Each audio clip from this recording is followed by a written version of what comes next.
ఫలితాలు కూడా కొంతమేరకు దాన్ని నిర్ధారించాయి గనక ఆ విధమైనటువంటి విమర్శ వచ్చింది. ఈసారి ఎట్లా ఉంటుంది ఏమిటి అనేటువంటిది మనం చూడాల్సి ఉంది. ముందుగా ఈ ప్రీ పోల్ సర్వేలు లేదా ఎగ్జిట్ పోల్స్ గురించి గతంలో అసెంబ్లీ ఎన్నికలు అంటే వివిధ రాష్ట్రాల అసెంబ్లీ ఎన్నికలు లేదా పార్లమెంట్ ఎన్నికల సందర్భంగా ఈ ప్రీ పోల్ సర్వేలు ఎగ్జిట్ పోల్ సర్వేలు ఇవన్నీ కూడా లొక్కబాట్లో పడ్డాయి.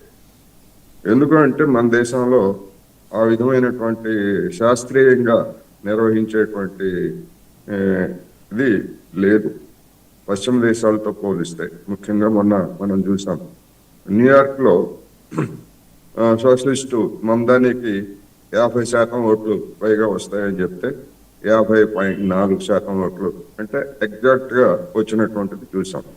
అలాంటి ప్రిడిక్షన్స్ మన దేశంలో లేదు. ఇప్పుడు మన రావు గారు చెప్పారు 190, 186 ఇస్తున్నామని.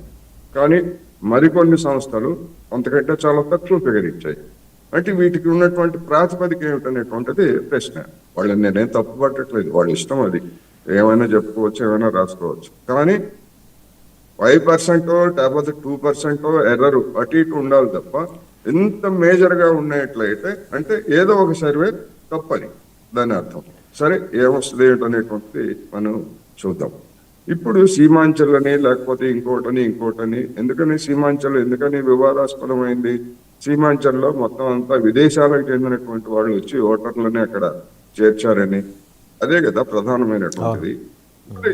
నితీష్ కుమార్ ఎన్ని సంవత్సరాల నుంచి పాతుకుపోయి ఇన్ని చేస్తా ఉంటే మరి నితీష్ కుమార్ ఏం చేశాడు? లేదా నితీష్ కుమార్ కి మద్దతు ఇచ్చినటువంటి బీజేపీ ఏం చేసింది? కేంద్రంలో ఉన్నటువంటి అధికారం విదేశాల నుంచి కుప్పలు తెప్పలుగా వచ్చి సీమాంచల్లో తిష్ట వేస్తే.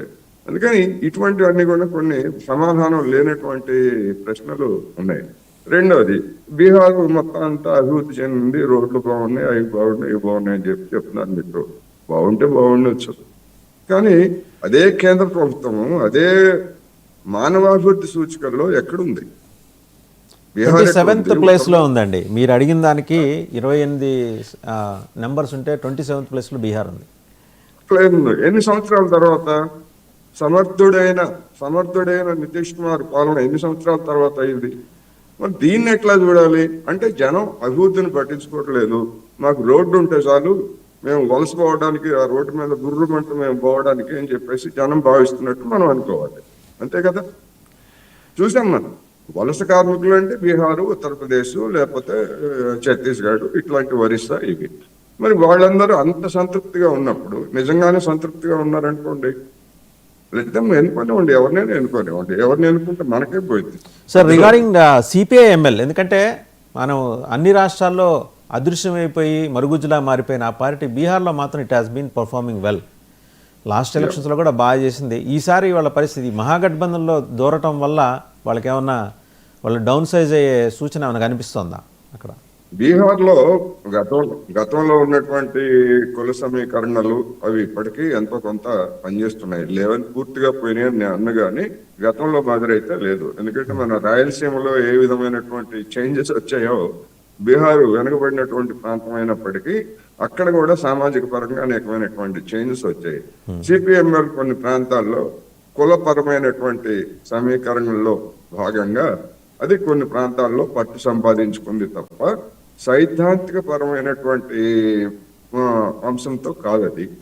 ఏమైనప్పటికీ ఈసారి ఎన్నికల్లో అది నిలుపుకోవటమా కాదు, అది నిలుపుకుంటే అండ్ మన ఇండియా కూటమిలో ఉన్నటువంటి పార్టీలకు కూడా గణనీయమైనటువంటి విజయాలు వస్తాయి. లేదు, ఇండియా కూటమిలో ఉన్నటువంటి పార్టీలన్నీ కనుక దెబ్బతినట్లయితే 50 సీట్లకో 30 సీట్లకో పరిమితమయ్యేట్లయితే సిపిఎంఎల్ కూడా అదే స్థాయిలో ఉంటుందనేది మనం ఆ విధమైనటువంటి కంక్లూజన్ రావాలి. అందుకని అదొక ప్రత్యేకమైనటువంటి ఒక సామాజిక సమీకరణలో భాగంగా అక్కడ భూమి హార్లు లేకపోతే భూమి సేనలు అట్లాంటి వాటికి వ్యతిరేకంగా దళితులు లేదా ముస్లింలుగా ఉన్నటువంటి వాళ్ళకి అంటే ఇంకా ఆ ఫ్యూడలిజానికి వ్యతిరేకంగా పోరాడినటువంటి నేపథ్యంలో దానికి కొన్ని ప్రత్యేకతలు ఉన్నాయి. మిగతా దేశంలో ఎక్కడ అటువంటి స్థితి దానికి. చిరాగ్ ఇంపాక్ట్ ఎలా ఉండబోతోంది సార్? చిరాగ్ పాస్వాన్ ఇంపాక్ట్, ఎందుకంటే లాస్ట్ టైం చిరాగ్ పాస్వాన్ వల్ల జేడీయూ కానీ బీజేపీ కానీ ఇద్దరు దెబ్బతిన్నారు. స్పష్టంగా. ఈరోజు అతను బీజేపీ కూటమిలో దెబ్బతినలేదు, లాస్ట్ టైం బీజేపీ దెబ్బతినలేదు. ఎందుకంటే బీజేపీకి మద్దతు ఇచ్చాడు. జేడీయూ మీదనే పోటీ చేశాడు. జేడీయూ ఎక్కడైతే పోటీ చేశాడో అక్కడ పోటీ చేశాడు. దాదాపు నేను చదివిన దాని ప్రకారం 19 సీట్లలో జేడీయూని ఓడించడానికి అవసరమైన 28 సీట్లలో జేడీయూ ఓటమికి అయితే చిరాగ్ పాస్వాన్ కారణం అతను దోహదం చేశాడు. ఇప్పుడు మరి అటువంటి పెద్ద మనిషి ఎన్నికలకు ముందు వరకు కూడా నితీష్ కుమార్ ని తీవ్రంగా వ్యతిరేకిస్తూనే ఉన్నాడు. వ్యతిరేకమైనటువంటి ప్రకటనలు కూడా చేశాడు. మరి చేసినప్పుడు జేడీయూ కావచ్చు లేదా ఇతర వాళ్ళు అటువంటి నాయకుడికి లేదా ఆ పార్టీ అభ్యర్థులకి హృదయపూర్వకంగా చేస్తారా, వాళ్ళు చేస్తారా, ఇట్లాంటి కొన్ని సందేహాలు ఉన్నాయి. ఏమైనప్పటికీ ఒకటి మాత్రం నేను చెప్పదలుచుకున్నాను. అక్కడ హోరాహోరీగా పోటీ జరిగింది. హోరాహోరీగా జరిగినటువంటి పోటీలో తమకు ప్రతికూలత వస్తుంది అనేటువంటి భయంతో నరేంద్ర మోడీ గారు దేశానికంతటికి ఎన్ని సుభాషితాలు చెప్పినా, ఉచితాల గురించి లేకపోతే ప్రజాకర్షక పథకాల గురించి ఎన్ని సుభాషితాలు చెప్పినా, బీహార్లో మొట్టమొదటిసారి ఎన్డీఏ కూటమి పెద్ద ఎత్తున ఈ విధమైనటువంటి ఉచితాలకి తెరతీసింది. క్రమంగా చూస్తే మనకు ఉత్తరప్రదేశ్, మహారాష్ట్ర ఇవన్నీ చూసుకుంటే బీహార్ టాప్ లోకి వెళ్ళిపోయింది. సరే, దాని ఫలితాలు ఎట్లా అన్ని బాగుండి జనం అంత సంతృప్తిగా ఉంటే కరెక్ట్ గా 2 రోజుల ముందు, ఎన్నికల ప్రకటనకు 2 రోజుల ముందు 10,000 చొప్పున 2 కోట్ల మంది మహిళల ఖాతాల్లోకి జనం నగదుని ఎట్లా బదిలీ చేశారండి? అంతకు ముందు నితీష్ కుమార్ కి లేదా నరేంద్ర మోడీ గారికి ఆ అవసరం కనిపించలేదా? ఒకటి. మిగతా రాష్ట్రాల్లో ఆ విధంగా డబ్బులు ఇవ్వాల్సినటువంటి అవసరం ఉందని ఉత్తరప్రదేశ్ కావచ్చు లేదా ఛత్తీస్గఢ్ కావచ్చు, ఒరిస్సా కావచ్చు, ఇవన్నీ దరిద్రం బాగా ప్రాణవిస్తున్నటువంటి రాష్ట్రాలే కదా, వాళ్ళకి అక్కడ అనిపించలేదా? మరి అదే విధంగా పెన్షన్స్, మానవతా పూర్వకమైనటువంటి ముఖాలు కలిగినటువంటి వాళ్ళు వీళ్ళందరూ 200, 500 ఎప్పుడో యూపీఏ హయాంలో ఇచ్చినటువంటి 200, 500ని కేంద్ర ప్రభుత్వం ఇంతవరకు పెంచలేదు. ఎందుకంటే పెన్షన్స్ అనేటువంటివి రాష్ట్రాలు ఇస్తున్నాయి అనుకుంటున్నారు. రాష్ట్రాల పథకాలు కాదు, అది కేంద్ర ప్రభుత్వ పథకం. రాష్ట్రాలు అమలు జరుపుతున్నాయి. అది మరీ దరిద్రంగా ఉంది. 200, 100, 50 ఏంటని రాష్ట్రాలు ఆయా రాష్ట్రాల్లో ఉన్నటువంటి ఆర్థిక పరిస్థితులు ఇతర కారణాలతో పెంచుకుంటూ పోతున్నాయి. మరి ఎందుకని మానవత్వ ముఖం కలిగినటువంటి నరేంద్ర మోడీ నాయకత్వంలో ఉన్నటువంటి కేంద్ర ప్రభుత్వము ఆ 200, 500 రూపాయలు తప్ప ఎందుకు పెంచలేదు? 200 తోటి దేశంలో ఇవన్నీ ఇంపాక్ట్ చూపించి ఉంటాయంటారు మీరు? ఈ రోజు రిజల్ట్స్ లో అవన్నీ ప్రతిఫలిస్తాయంటారు? డెఫినెట్ గా ఉంటాయి. ఎందుకు చెప్తున్నానంటే ఉత్తరప్రదేశ్ లో ఇదే బీజేపీ సర్కారు స్వయం సహాయక బృందాలకి మొన్న ఎన్నికలకు ముందు పెద్ద మొత్తంలో బదిలీ చేసింది. ఆ బదిలీ చేసినటువంటి ఫలితం ఆ ఎన్నికల్లో ప్రతిఫలించింది.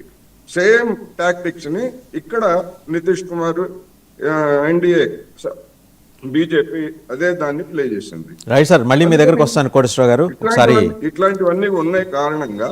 అయితే ఒకటి ఇక్కడ ఇదే చంద్రబాబు నాయుడు గారిని మనం చూసాం చివరిలో 2019లో పసుపు కుంకుమల పేరుతోటి ఆయన కూడా పెద్ద ఎత్తున చేశాడు. కానీ జనంలో ఉన్నటువంటి వ్యతిరేకత కారణంగా అది ఎదురుతన్నింది. మరి అటువంటి పరిస్థితి బీహార్లో ఉందా?